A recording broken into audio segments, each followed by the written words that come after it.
31 শ্লোক।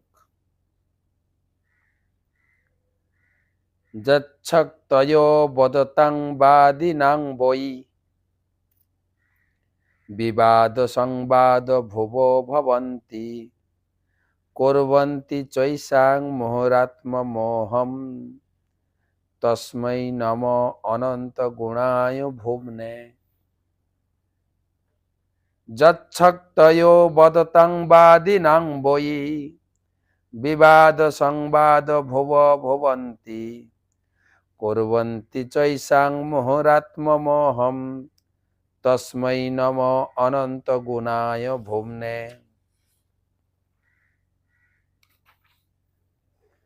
অনুবাদ: আমি সর্বব্যাপ্ত পরমেশ্বর ভগবানকে আমার সশ্রদ্ধ প্রণতি নিবেদন করি, যিনি অনন্ত চিন্ময় গুণ সমন্বিত, সমস্ত দার্শনিকদের হৃদয় অভ্যন্তর থেকে যিনি বিভিন্ন মতবাদ সৃষ্টি করেন।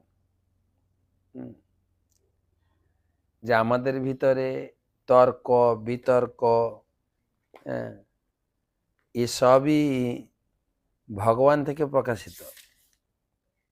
ভগবদ গীতায় ভগবান বলেছেন, অধ্যাত্ম বিদ্যা বিদ্যানাম বাদ প্রবোদতামহম। যে আধ্যাত্ম বিদ্যা চিন্ময় জ্ঞান, সেটাও আমার থেকে আসে।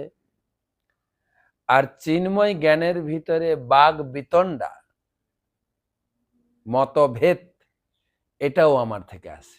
তা সেটাই দক্ষ বলছেন, দার্শনিকের হৃদয় অভ্যন্তর থেকে যিনি বিভিন্ন মতবাদ সৃষ্টি করেন, তারই প্রভাবে তারা তাদের নিজেদের আত্মাকে ভুলে যায় এবং তার ফলে কখনো তাদের মধ্যে বিবাদ হয়, আবার কখনো ঐক্য হয়। এইভাবে তিনি এই জড়জগতে এমন একটি পরিস্থিতির সৃষ্টি করেন যার ফলে তারা কোনো সিদ্ধান্তে উপনীত হতে পারেন না। আমি তাকে আমার সশ্রদ্ধ প্রণতি নিবেদন করি। ভাগবতমের শুরুতেও ব্যাসদেব বলেছেন, তেজ বারি মিদম যথা বিনিময় যত্র তিসর্গ মিশা।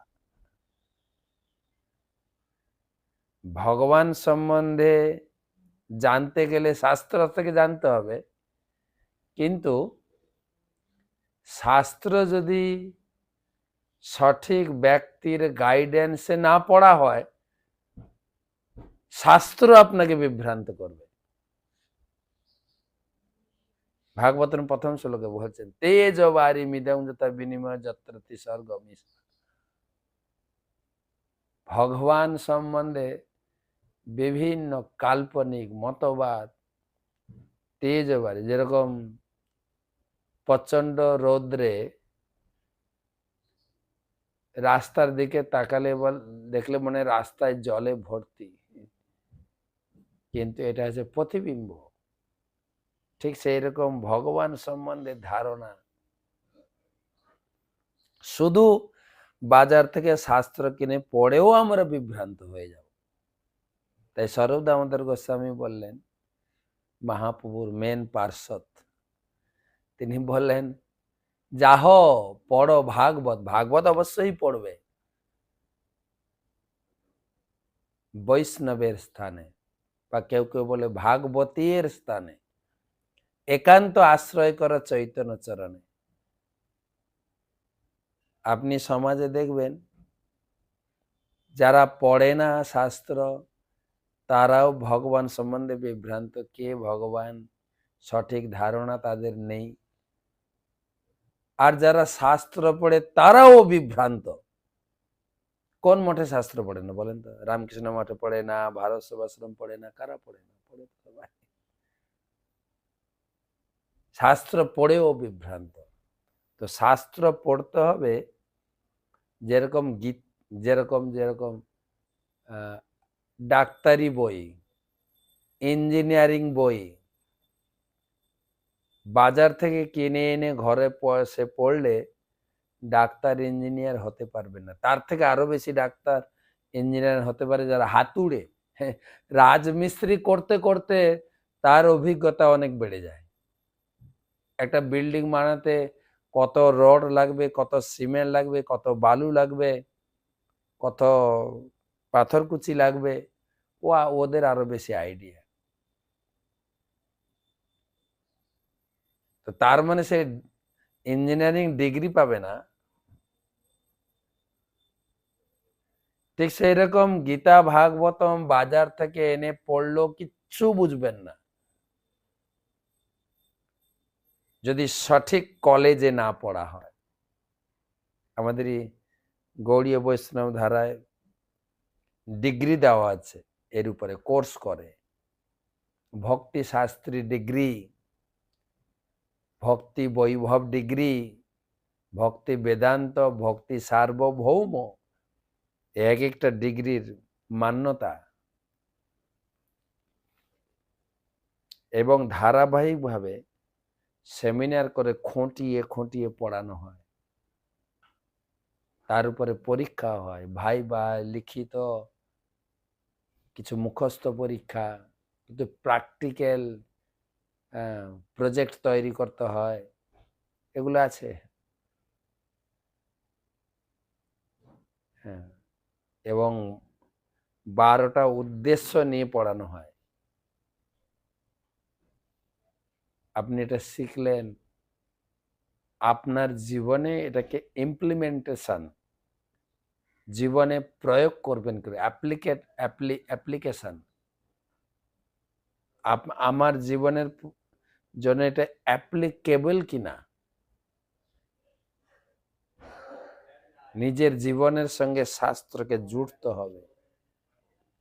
তারপরে শাস্ত্র চক্ষুষা, শাস্ত্রে যা লেখা আছে সমাজে তা দেখছি কিনা, নাকি শাস্ত্র জ্ঞান একদম আমাদের ধরাছোঁয়ার বাইরে। না, শাস্ত্রে যা লেখা আছে বাস্তবে তা ঘটে চলেছে। এটা ভবিষ্যৎবাণী শাস্ত্র। কি ঘটবে, কি হবে, তার পরিণাম কি হবে, ব্যাসদেব আগে থেকে লিপিবদ্ধ করে গেছেন। একটু মিলালেই হবে, আর মিলালেই আপনার ভিতরে একটা চমৎকারিতা আসবে। আর এগুলো তো লেখাই আছে আগে থেকে।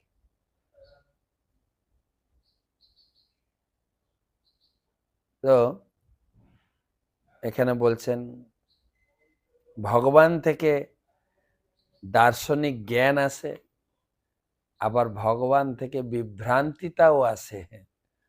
কেন ভগবান গীতায় বলেছেন আমি সবকিছুর উৎস, অহম সর্বস্ব প্রভব মত্য সর্বম প্রবর্ততে, আমার থেকে সবকিছু আসে, সবকিছু, বাঘ বিতণ্ডা সন্দেহ সবকিছু।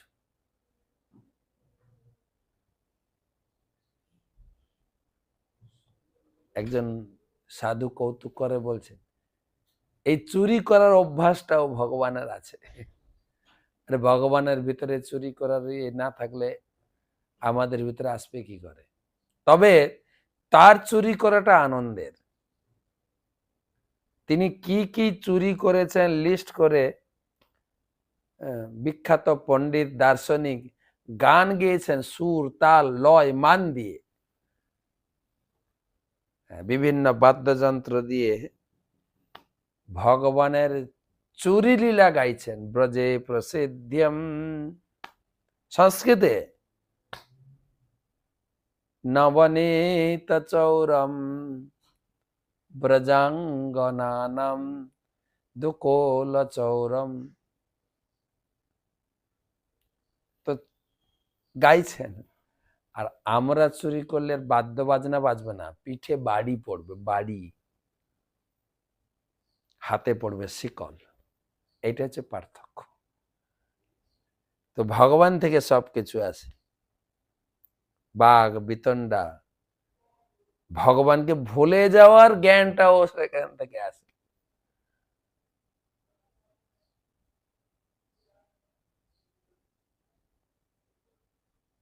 অর্জুন গীতার ভিতরে ভগবানকে স্বীকার করলেন, হ্যাঁ তুমি যা বলছো না সঠিক। পরম ধাম পরম ব্রহ্ম পবিত্রং পরমং ভবান পুরুষম শাশ্বতম দিব্যম আদি দেবম অজম বিভুম। তুমি অজ, তোমার জন্ম নেই, তুমি জগতে প্রকাশিত হও, তুমি পরম পবিত্র, তুমি পরম ধাম মানে সকলের আশ্রয়, তুমি ধাম মানে আশ্রয়, পরমম ভবান তুমি হচ্ছেন সবার ঈশ্বর। অর্জুন খোলসা করে সবার সামনে বলে দিলেন অর্জুন যেভাবে ভগবানকে উপলব্ধি করেছে।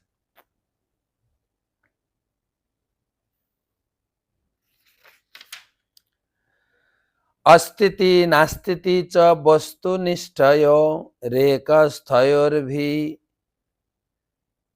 অবিরুদ্ধ ধর্মণ আবেক্ষিতম কিঞ্চন যোগ সাংখ্যয় সমং পরম হানুকুলম বিহত্তৎ। অস্থিতি নাস্তিতি চ বস্তুনিষ্ঠয় রেকস্থয়োর্ভিন্ন বিরুদ্ধ ধর্ময় অবেক্ষিতং কিঞ্চন যোগ সাংখ্যয় সমং পরম হানুকুলং বৃহত্তৎ।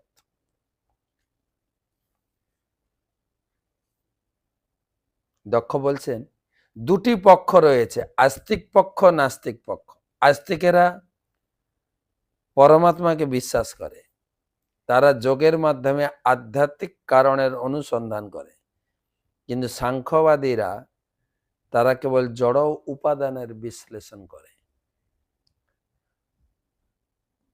তারা নির্বিশেষ সিদ্ধান্তে উপনীত হয়ে ভগবান পরমাত্মা এমনকি ব্রহ্মকেও পরম কারণ রূপে স্বীকার করে না।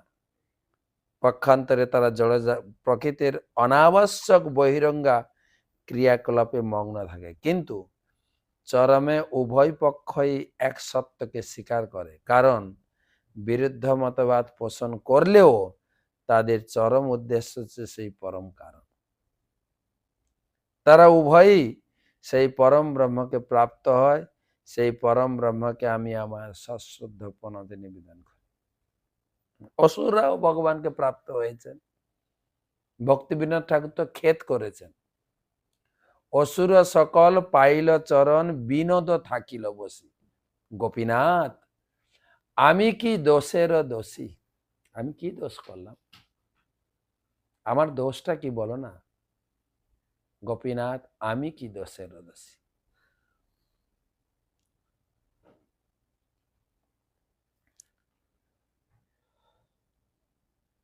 আস্তিক নাস্তিক সব এক জায়গায় গিয়ে মিলিত হবে। এই আস্তিক্যবাদ নাস্তিক্যবাদ বাগ বিতণ্ডাও ভগবানের থেকে এসছে। এখানে আমার মনে পড়ে বেশ কিছু বছর আগে, লকডাউনের আগে, কলকাতায় বিখ্যাত বই মেলা,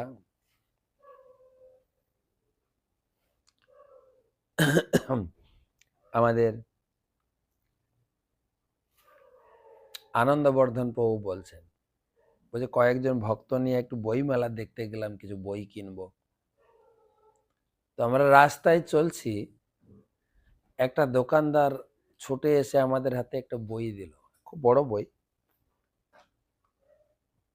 বলে আপনারা ভগবানকে নিয়ে এত মাতামাতি করেন, আমরা একটা বই বের করেছি যেখানে আমরা প্রমাণ করেছি ভগবান বলে কেউ নেই। খুব বড় বই। আনন্দবর্ধন প্রভু বলে, না আমরা তো ভগবানকে বিশ্বাস করি, তা আমাদের এই বইটা প্রয়োজন নেই। কিন্তু লোকটা বারবার অনুগ্রহ করলো, না এই বইটা পড়ুন, ভগবান যে নেই তা আমরা প্রমাণ করছি। তখন আনন্দবর্ধন বাবু বলছেন, আচ্ছা ভগবান নেই তো তার জন্য এত সময় খরচা করে বই লেখার দরকার কি? নেই তো নেই, প্রমাণ করছেন কেন? নেই নেই ব্যাস। আর যেহেতু আপনারা বই লিখেছেন, আর এত রিসার্চও করেছেন, তার মানে ভগবান আছেন। বস্তুর অস্তিত্ব না থাকলে তার নিয়ে এত রিসার্চ কেন? তুলোধনা করে ছাড়লেন। বেচারা একদম থোপড়ে পড়েছেন, আরে কি বলে সাধু। হ্যাঁ, যে বিষয়ে নেই সেটা নিয়ে এত সময় খরচা, বই লেখা, তার মানে বস্তু আছে। এই বই পড়ে আপনি বুঝতে পারবেন ভগবান আছেন। এটা সহজে স্বীকার করে নিলে আপনার এত বড় বই আর পড়তে হবে না সময় খরচা করে। অলরেডি বই লেখা আছে, আর নতুন করে লেখার কি দরকার?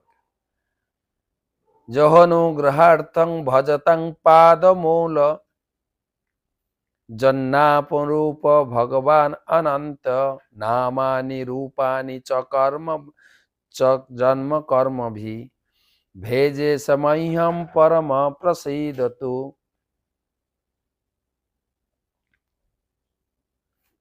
যহ অনুগ্রহার্থম ভজতং পাদমূলম অনাম রূপ ভগবান অনন্ত নামানি রূপানি চ কর্ম জন্ম কর্মভি ভেজে সমহ্যম পরম প্রসীদতু।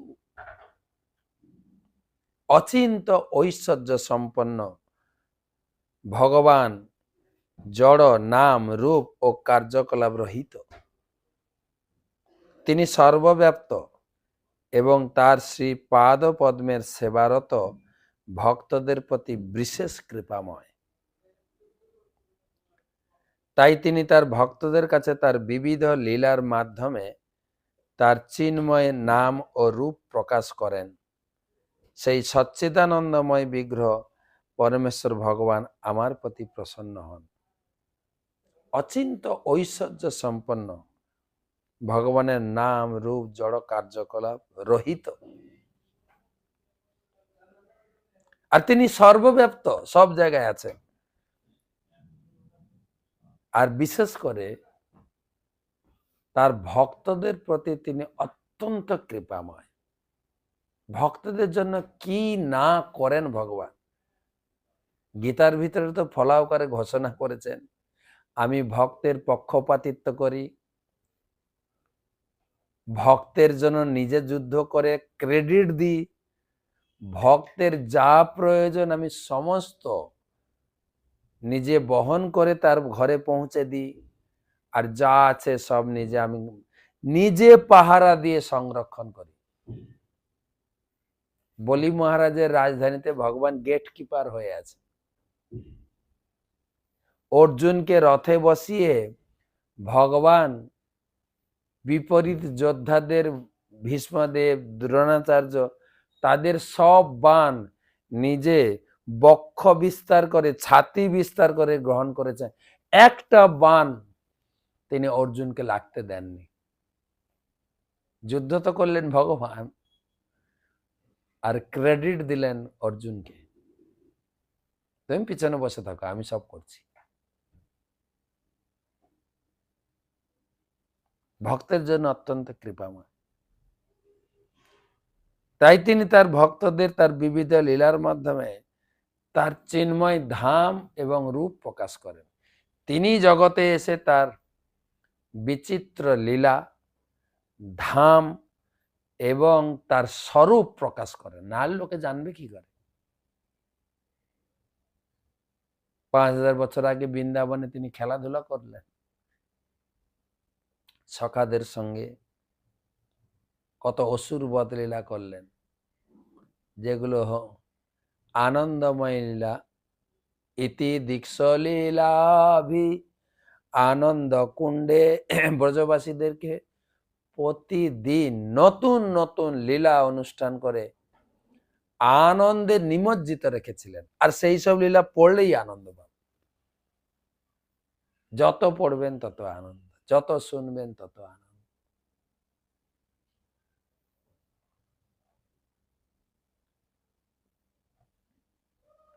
সেই সচ্চিদানন্দ বিগ্রহ পরমেশ্বর ভগবান আমার প্রতি প্রসন্ন হন। আপনি আমার প্রণাম স্বীকার করুন। ভগবানকে বুঝতে হলে, ভগবানকে প্রণাম করতে হলে এইভাবে প্রণাম করতে হবে। এমন নয় যে ভগবান দেখে এরকম করে চলে। আরে ভগবান কিসের জন্য? তার কাজ কি? তিনি কি মন্দিরে বসে ঠায় দাঁড়িয়ে আছেন, নাকি তিনি এই জগতে আমার জন্য কিছু করছেন? শাস্ত্র পড়লে বুঝতে পারবে। কালকে কাহিনী শুনিয়েছিলাম কিভাবে ভগবান ভক্তের জন্য করেন। প্রভুপাদ এই শ্লোকগুলোর উপরে বিস্তারিত তাৎপর্য লেগেছে। আমি খুঁটিয়ে খুঁটিয়ে পড়লাম। প্রভুপাদ তাৎপর্য পড়লে বুঝতে পারবে। প্রার্থনার লাস্ট শ্লোক, য প্রাকৃতই জ্ঞান পথৈর্জনানম যথা স্বয়ং দেহগত বিভাতি যথা নীল পার্থিবমাশ্রিত গুণম স ঈশ্বর মে কুরুতাং মনোরথম। য প্রাকৃতই জ্ঞান পথৈ জনানাম যথা স্বয়ং দেহগত বিভাতি যথা নীল পার্থিবমাশ্রিত গুণম স ঈশ্বর মে কুরুতাং মনোরথম। অনুবাদ, বায়ু যেমন ফুলের গন্ধ বহন করে সেই গন্ধ বিশিষ্ট হয়, অথবা ধূলি মিশ্রিত হয়ে বর্ণ বিশিষ্ট হয়, তেমনি ভগবানও জীবের বাসনা অনুসারে নিম্ন স্তরের উপাসনা মার্গে তার আদি রূপে প্রকাশিত না হয়ে দেবতা রূপে প্রকাশিত হয়। বলছেন যারা ভগবানকে পূজা করে না, দেবদেবীকে পূজা করে কারা? বলে ভগবান নিজে প্রকাশিত হয়ে তাদের নিম্ন স্তরের পূজা গ্রহণ করেন।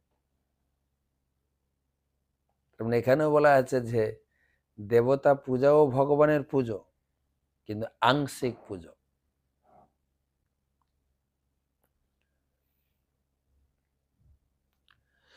সেই সমস্ত অন্য রূপের কি প্রয়োজন? আদি পুরুষ ভগবান কৃপাপূর্বক আমার সমস্ত বাসনা পূর্ণ করুন। ভগবান সম্বন্ধে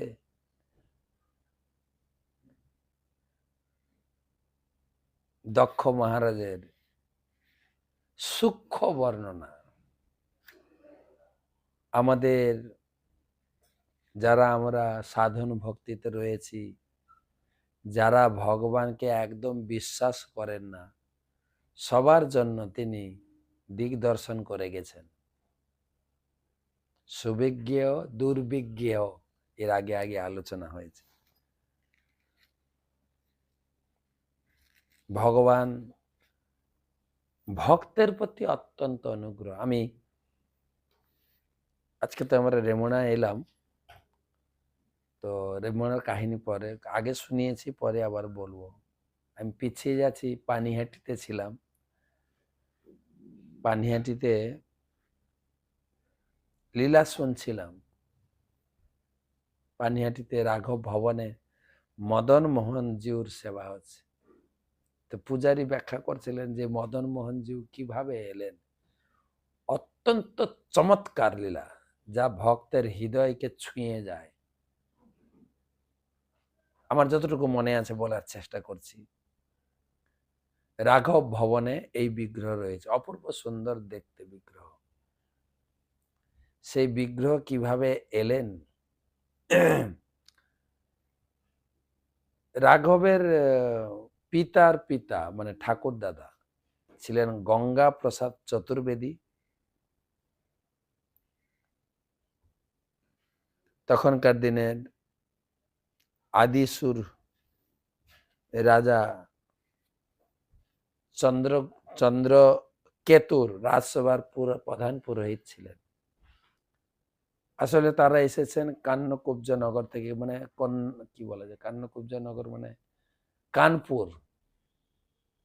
সেখানে এসে এখানে বসবাস করেন। রাজাই তাদের নিয়ে এসেছিলেন 5টা ব্রাহ্মণ পরিবারকে, তার ভিতরে ইনারা ছিলেন।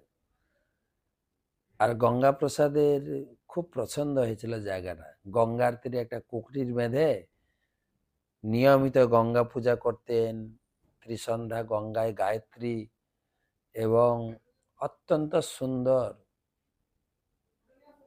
ভক্তি ভাবাবিত চিত্তে সেই গঙ্গার স্তোত্র গাইতেন।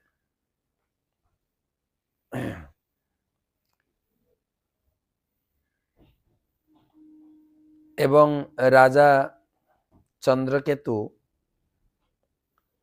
তার গড়ে দুর্গা মন্দির নির্মাণ করেন এবং এই গঙ্গা প্রসাদের কি বলা যায় নেতৃত্বে সেই দুর্গা মন্দির প্রতিষ্ঠা, মাতৃবিগ্রহ প্রতিষ্ঠা হয় এবং গঙ্গা প্রসাদ অনেক দক্ষিণা পান। রাজা সন্তুষ্ট হয়ে অনেক দক্ষিণা দিয়েছিলেন, আর সেই সমস্ত দক্ষিণাকে নৌকাতে চাপিয়ে তিনি আসছিলেন সে সমস্ত দ্রব্য সামগ্রী নিয়ে। আর নৌকা যখন আসছিল মাঝপথে হঠাৎ দুটো সুন্দর সুন্দরী বালক বালিকা আসে। তারা মাঝিকে জিজ্ঞাসা করে, মাঝি ভাই তুমি কোথায় যাচ্ছ? বলে আমি পানিহাটি যাচ্ছি। আমাদেরকে একটু নিয়ে যাবে গো। আর তাদেরকে তুলেছেন মাঝি। এত সুন্দর ছিল গঙ্গা প্রসাদ, তো চোখ ফেরাতে পারছে না। তারপরে কি দৈবের বিধানে নৌকা এসে পানিহাটিতে লাগলো, যে যার নেমে চলে গেলেন। সেই যে দর্শন করেছেন ব্যাস। তারপরে গঙ্গা প্রসাদ চলে যাচ্ছেন, হঠাৎ মনে পড়ছে আরে সেই বালক বালিকা। ফিরে এসে মাঝিকে জিজ্ঞেস করতে, আচ্ছা সেই ছেলে মেয়ে দুটো ওরা কোথায় গেল? বলছে আমিও খেয়াল করিনি কোথায় গেল। তারপরে কিন্তু মাথার একবার যে দেখেছেন না, সেই দেখাটা মানে হৃদয়ে গেঁথে গেছে। রাত্রে ডিনার খাওয়ার পরে ঘুমাতে যাচ্ছেন, বারবার সেই ছবিটা ভাসছে। হঠাৎ স্বপ্ন দেখছেন সেই দুটো শিশু বাচ্চা এসে বলছেন দেখো আমরা কে। তারা দুজন রাধা কৃষ্ণ রূপে প্রকটিত হলেন। বলে আমরা যা বলছি তুমি মন দিয়ে শোনো। আজ থেকে প্রায় 170 বছর পরে নবদ্বীপে মায়াপুরে জগন্নাথ মিশ্র সচিমাতার সন্তান রূপে আমরা আবির্ভূত হব এবং যোগ ধর্ম নাম প্রচার করে নদিয়া নগরকে প্রকাশিত করব। আর আমার বড় ভাই বলরাম সে নিত্যানন্দ প্রভুরূপে অবতীর্ণ হবে। আমি তাকে পাঠাবো বাংলায় প্রচারের জন্য। তোমার গৃহকে প্রধান প্রচারের কেন্দ্রবিন্দু করে এখান থেকেই প্রচার করবেন। সারা বিশ্বে এই হরিনাম সংকীর্তন হবে। একদিন সারা বিশ্বের মানুষ তোমার গৃহে আসবে। এই বলে তারা অন্তর্ধান হলেন। ঘুম ভেঙে গেল, পুরোপুরি অন্ধকার কাটেনি, পাখির একটু ডাক শোনা যাচ্ছে। সেই অবস্থা তিনি গঙ্গা ঘাটের দিকে গেলেন স্নান করবেন, আর দেখছেন সেই বালক বালিকা ওখানেই দাঁড়িয়ে আছে। তাদের কাছে এগিয়ে গেলেন, বালক বালিকা মূর্তি হয়ে গেলেন, রাধাকৃষ্ণ মূর্তি। সেই মূর্তি গঙ্গা প্রসাদ গৃহে এনে আড়ম্বর সহকারে অভিষেক করে তার পূজা চালু করলেন। আর যখন সে বিগ্রহকে নিয়ে আসছিলেন না, হৃদয়ে এত আনন্দ হচ্ছিল যেন আমি আমার প্রাণকে বয়ে নিয়ে যাচ্ছি গঙ্গা প্রসাদ। তো তারপরে যাই হোক, জাঁকজমক অনুষ্ঠান করে অনিন্দ সুন্দর সেই বিগ্রহের সেবা শুরু করলেন। আর দূর দূরান্ত থেকে লোকজন আসতে লাগলেন। সেই বিগ্রহের নামকরণ করলেন রাধা মদন মোহন।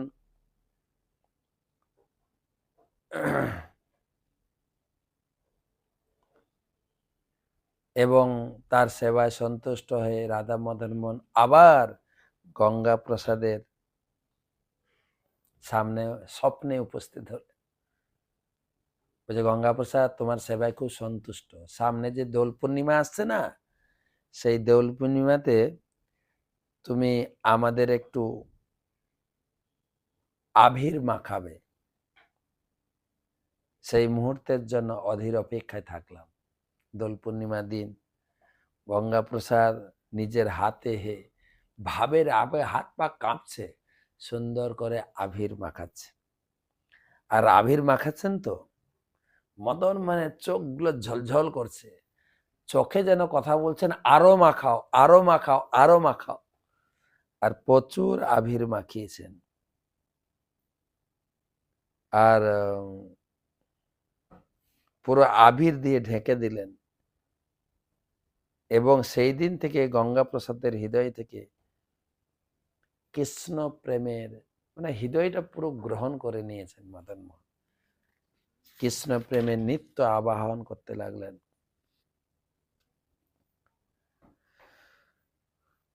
গঙ্গাপ্রসাদ তার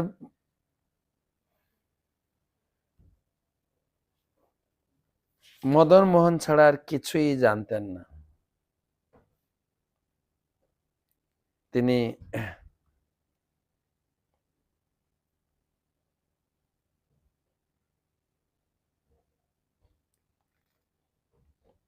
এক সন্তান লাভ করলেন,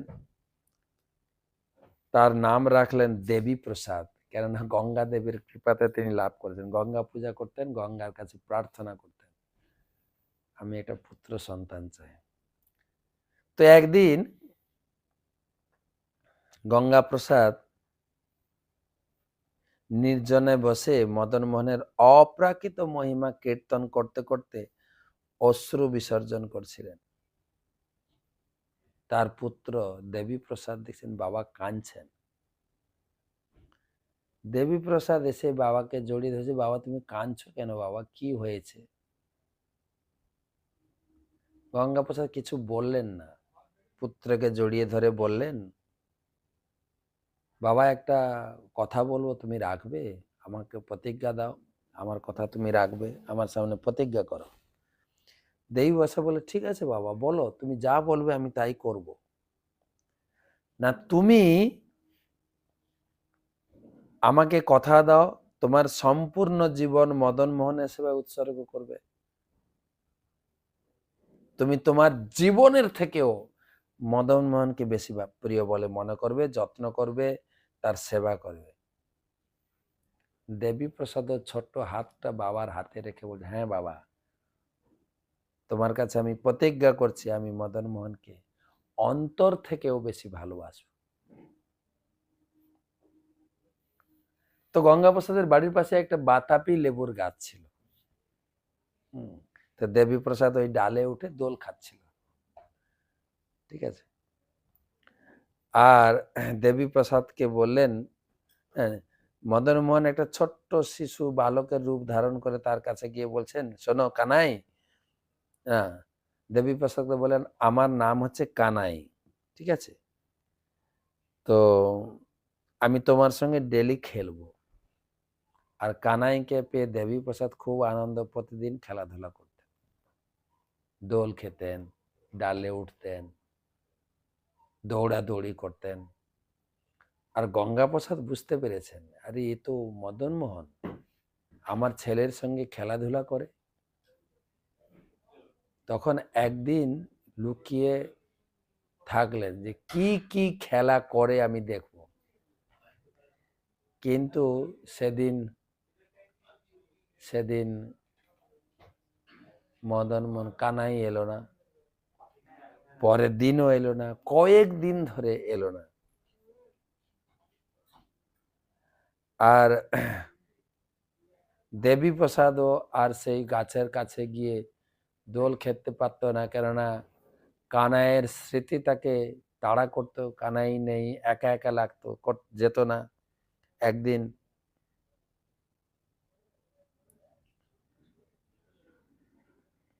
সেই তার কানের দুল, তার মুখের সৌন্দর্য, মাথায় কোকড়ানো চুল, নিতম্ব, নিতম্ব মানে বক্ষ, বক্ষ পর্যন্ত চুল, সে কানাইয়ের কানের দুল, চোখের চাহনি, এইটা সব সময়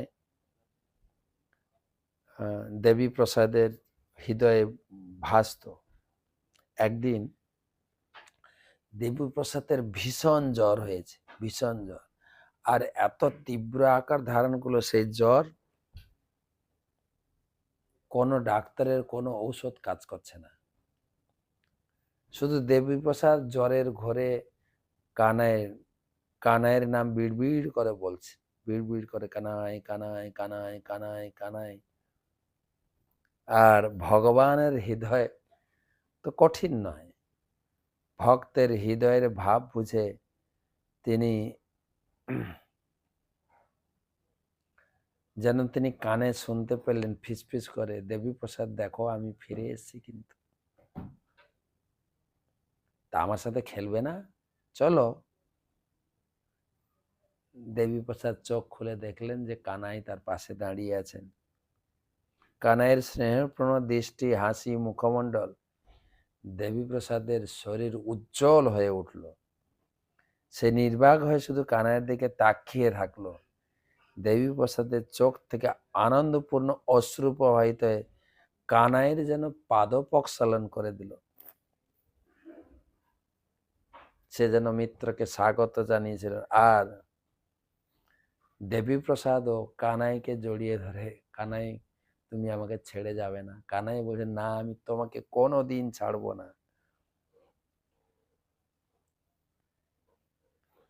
আর সেই সময় ঘরে ঢুকেছে গঙ্গাপ্রসাদ, দেবীপ্রসাদের বাবা। দেখছেন, আরে আমার ছেলে জ্বরে শুয়েছিল, সে কানাইকে জড়িয়ে ধরে।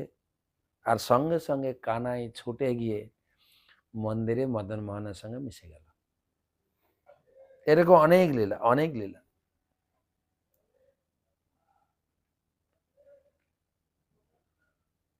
এইভাবে দেবীপ্রসাদ খুব গভীর নিষ্ঠার সহকারে সেই মদন মোহনের সেবা করতেন। সেই মুহূর্তগুলো, সেই আনন্দের দিনগুলো। তারপরে সেও এক পুত্র লাভ করেন। তার বাবা, বিশেষ করে দেবীপ্রসাদের বাবা গঙ্গাপ্রসাদ, তার নাম রাখেন রাঘব, যার নাম রাঘব পণ্ডিত। সে ভগবানের জন্য পুষ্পমালা তৈরি করতে খুব পছন্দ করতেন। ধীরে ধীরে বড় হয়। সেই একদিন সে একই দোলনায়, বাবা যে দোলনায় খেলেছিল সেই দোলনায় গেছে, আর ঝরঝর করে কেঁদেই যাচ্ছে।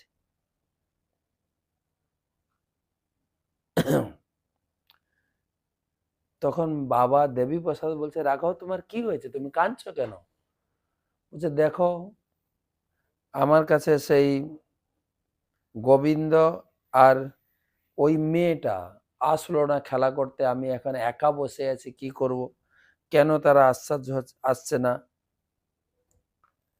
তখন দেবীপ্রসাদ বুঝতে পারেন ওই মেয়েটি আর গোবিন্দ হচ্ছেন সেই মদন মোহন। রাঘবকে বুকে জড়িয়ে ধরে কন্দন করতে শুরু করলেন যে, রাঘব তুমি কত ভাগ্যবান, ভগবান তোমার সঙ্গে খেলাধুলা করেন। আর সেই রাঘবেরও একবার জ্বর হলো, ভীষণ জ্বর, প্রায় আশা ছেড়ে, মানে আশার আলোক দেখা যাচ্ছিল না। তখন রাঘব হঠাৎ নূপুরের ধ্বনি শুনতে পেলেন। আর নূপুরের ধ্বনি শুনে জ্বর কোথায় উধাও হয়ে গেল। শয্যা ত্যাগ করে ঘর থেকে যে ঘরে শব্দ আসছিল সেই ঘরে ছুটে গেল। ছুটে গিয়ে রাঘবের চোখ দুখানি তার কমল হাত দুটি চেপে ধরল। রাঘবের হৃদয়। মদন মোহন বললেন রাঘবকে, হে রাঘব, আমি তোমাকে ছেড়ে কখনো থাকতে পারি না, তাই তোমার কাছে চলে এলাম। তখন রাঘব নিজের হাত দুটিকে নিচে নামিয়ে দেখে গোবিন্দকে বালকটি ধন্যবাদ। বালকটি বলল, রাঘব তোমার প্রতিজ্ঞা করছি, তোমার ঘর ছেড়ে আমি কোনোদিন যাব না। তুমি যে আমাদের নিত্য সঙ্গী, তা তোমাকে কিভাবে ত্যাগ করব? আমরা এই বিগ্রহ রূপে তোমার ঘরে বাস করব। এই গোবিন্দ মদন মোহন বিগ্রহের সাথে রাধারানী বিগ্রহের সাথে মিলে গেল।